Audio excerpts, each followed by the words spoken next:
Asociación de Gobiernos Autónomos en torno a este proyecto de ley. Interviene ahora Henrik Kronfle Cosaya desde su curul. Un saludo muy cordial a todos los representantes de los gobiernos autónomos descentralizados. Muchísimas gracias por su presencia aquí en la Asamblea. Y gracias por ese apoyo incondicional que nos beneficia a todos en el país. Les estoy inmensamente agradecidos. Tomen asiento, por favor. Muchas gracias. Le pido a TICS que estén pendientes porque quisiera que por favor me pasen unas láminas, no sin antes dar un resumen conceptual del proyecto de ley. Primero, identificando que el problema que se vive hoy en día no es un problema del gobierno actual, es un problema muy, muy grave porque se viene arrastrando de múltiples gobiernos del pasado. Lo cual lo hace un problema muy grave. No es un problema que se acaba de crear, sino que ya tiene mucho tiempo y no se resuelve. ¿Es una crisis para este gobierno? Sí, es una crisis heredada de los gobiernos anteriores. Y eso se tiene que resolver, porque ¿hasta cuándo vamos a tener problemas en el país sin resolver? Pero aquí lo que se trata de hacer es justamente evitar que eso que se viene heredando y que tiene mucho tiempo, que se viene dando incumplimiento a los pagos a los gobiernos autónomos descentralizados, se le ponga un fin para ver de aquí para adelante que se implemente esto de manera transparente, automática y eficiente, y así evitar que los problemas sigan avanzando y continúen en el futuro. Yo creo que todos entendemos la gravedad de esta situación. Y por eso este proyecto es el proyecto para la asignación directa y oportuna de los recursos a los gobiernos autónomos descentralizados. Así es como debemos de referirnos al proyecto. Recursos directos y oportunos para los gobiernos autónomos descentralizados.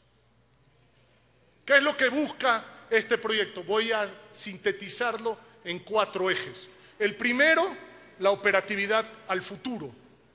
El segundo, cómo resolver los problemas del pasado que se vienen heredando. Lo tercero, en esa mañosería que se dan hay veces en los reglamentos de las leyes, que esa es otra cosa que deberemos discutir aquí en el Pleno, que no es posible que una ley que se apruebe mañana o no se hace un reglamento o se trata de modificar la ley por un reglamento que tiene una jerarquía inferior, se trate de modificar una ley, eso también hay que pararlo, y aquí se dio eso con la ley que se aprobó en el periodo pasado de la retención del IVA a través de un reglamento del Servicio de Rentas Internas en el gobierno anterior.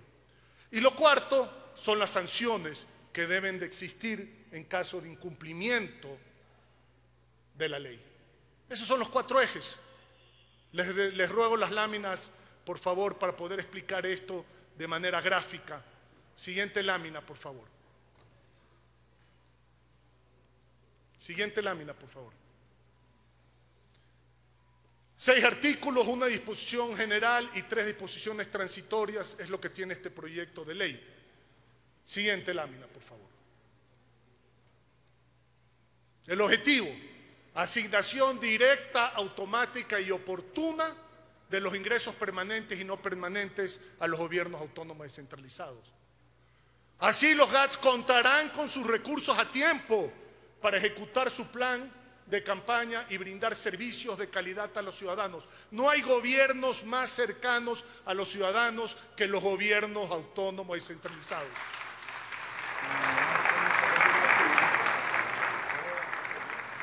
Y así vamos a evitar los retrasos en la asignación de recursos a ustedes, gobiernos autónomos descentralizados, que saben qué es lo que necesita la gente que representa en cada provincia, en cada ciudad, en cada cantón de este país.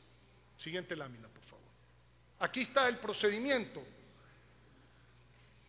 para el futuro. Ya luego vamos a ver el procedimiento para el pasado. Número 1. Dentro de los últimos 5 días de cada mes, el ente rector de las finanzas públicas va a dar el detalle de la asignación que le corresponde a cada gobierno autónomo descentralizado al Banco Central del Ecuador. Repito, esto se tiene que hacer en los últimos 5 días de cada mes. Una vez que recibe ese detalle el Banco Central, automáticamente debe transferir a las subcuentas de los gobiernos autónomos descentralizados los montos que le corresponden de los ingresos permanentes y no permanentes, que son su dinero, señores, no son dinero de los gobiernos centrales. El gobierno central lo único que hace es recoger, es el recolector del dinero, no es dinero de ellos. Están encargados de recogerlo para entregárselos. El dinero es de ustedes, señores, no es del gobierno central. Tercero, esas transferencias se verán pagar dentro de los siguientes 5 días del mes entrante. 5 días, hablamos de los últimos 5 días del mes para determinar el monto. Y en los primeros 5 días del mes siguiente se tienen que pagar estos recursos de manera automática y eficiente y transparente, evitando cualquier contaminación de cualquier tipo por cualquier ideología política. Eso se acaba, señores. Hay que tener la plata en sus cuentas porque es su dinero, no es el dinero del gobierno central.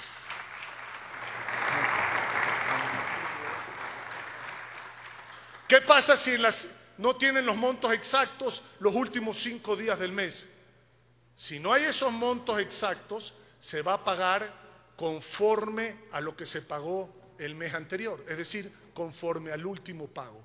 Y tendrá el transcurso del siguiente mes para tener los valores muy claros y hacer la reliquidación que corresponde en el siguiente pago. Resumo, señores. Los últimos 5 días del mes se tiene que saber cuánto les deben de transferir.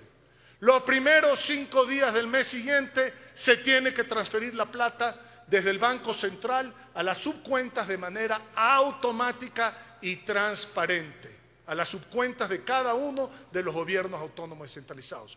Y en caso no tener ese monto en los últimos 5 días del mes, tendrán el siguiente mes para tener el monto exacto, liquidan conforme al último pago y corrigen y hacen la reliquidación en el siguiente pago. Así de claro y así de fácil y así de transparente, señores. No hay mucha confusión aquí. Siguiente lámina, por favor. Aquí dice, la transferencia presupuestaria de capital se acreditará en las subcuentas, por eso hay que tener subcuentas, del Banco Central de los ingresos permanentes y no permanentes. ¿Qué pasa con las cuentas atrasadas? Voy al segundo bloque de la intervención. ¿Cómo se resuelve lo que nos deben el día de hoy? La plata que es de ustedes, que todavía no les han pagado y que se las tienen que pagar. Bueno, se está poniendo justamente que exista un plazo no mayor a 90 días después de la publicación de esta ley en el registro oficial para que estas transferencias del dinero que no han recibido y que son de ustedes, ese dinero, se las haga por una transferencia en efectivo, les paguen en efectivo. ¿Cuánto tiene el gobierno para resolver el problema de lo que adeuda a la fecha de la publicación de la ley en el registro oficial? 90 días. Eso es lo que da el proyecto de ley. Con eso tenemos un camino claro hacia el futuro y tenemos un camino claro de cómo resolver todo lo que se adeuda por el gobierno, que vuelvo y repito, es dinero de ustedes, el gobierno solo es el recolector, pero ha usado la plata en otras cosas. Ese dinero se tiene que resolver en efectivo en 90 días posteriores a la publicación de la presente ley. Pero aprovechamos también en esta ley, siguiente lámina, por favor, de hacer una aclaración sobre el IVA retenido. Recuerden ustedes que se aprobó en la asamblea pasada la ley de retención del IVA, en donde todo el IVA debía de ser retenido por los gobiernos autónomos descentralizados. Porque el problema ahí era un problema que se sumaba al problema actual, que no solo se debían las asignaciones que por Constitución y la ley le corresponden de los ingresos permanentes y no permanentes, sino que mandaban el IVA y tarde mal o nunca ese IVA se lo regresaba a los gobiernos autónomos descentralizados. Y la ley de la cual yo también fui proponente, de la ley del IVA, lo que hacía es que ya no se envíe, sino que se reporte y ya no se envíe el IVA, porque no tenía por qué enviarse para que se lo regresen tarde mal o nunca. Sin embargo, hubo un reglamento en el Servicio de Rentas Internas en donde se manipuló a través de esta normativa secundaria, intentando el Servicio de Rentas Internas limitar la entrega de ese IVA. Y lo que nosotros habíamos planteado es que ese IVA se tenía que devolver en toda clase de servicios o de adquisiciones de bienes, y no es solo en algunos servicios a través de lo que limitaba esta normativa secundaria. Esto fue el SRI anterior, del anterior gobierno, quiero aclararlo. Por lo tanto, ahora a este gobierno y a este SRI, con estos nuevos funcionarios, se les otorga 30 días para que se reforme esa resolución y se cumpla con la ley de la retención del IVA para los gobiernos autónomos descentralizados.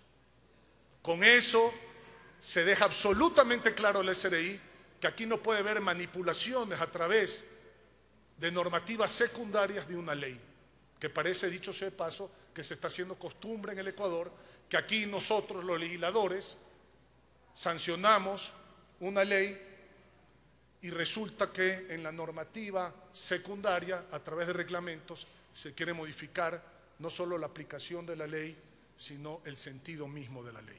Y eso no puede pasar. Por lo tanto, aquí también se hace una aclaración sobre los 30 días que tiene el SRI para modificar esto. Y por último, esta ley también tiene un capítulo de sanciones, porque ¿cómo es posible que si no se cumple la ley no pase nada? Y las sanciones son aquellas personas que tienen la responsabilidad en todos los organismos del Estado a dar cumplimiento a esta ley. En caso de no hacerlo, serán sancionados ipso iuri, es decir, inmediatamente serán sancionados por no cumplir, inclusive con la destitución, por no cumplir con este procedimiento. Señores, los gobiernos autónomos descentralizados ya no aguantan más, el país no aguanta más estar sin obras. Este es un problema que se viene arrastrando hace mucho tiempo atrás, pero hay que ponerle un alto, y ese alto es responsabilidad de esta Asamblea, el día de hoy, lograrlo, para darle a los ciudadanos del país las obras y los servicios que se merecen, de calidad y a tiempo. Muchísimas gracias a todos ustedes por acompañarnos el día de hoy y por escucharnos. Tiene la palabra el asambleísta Héctor Valladares.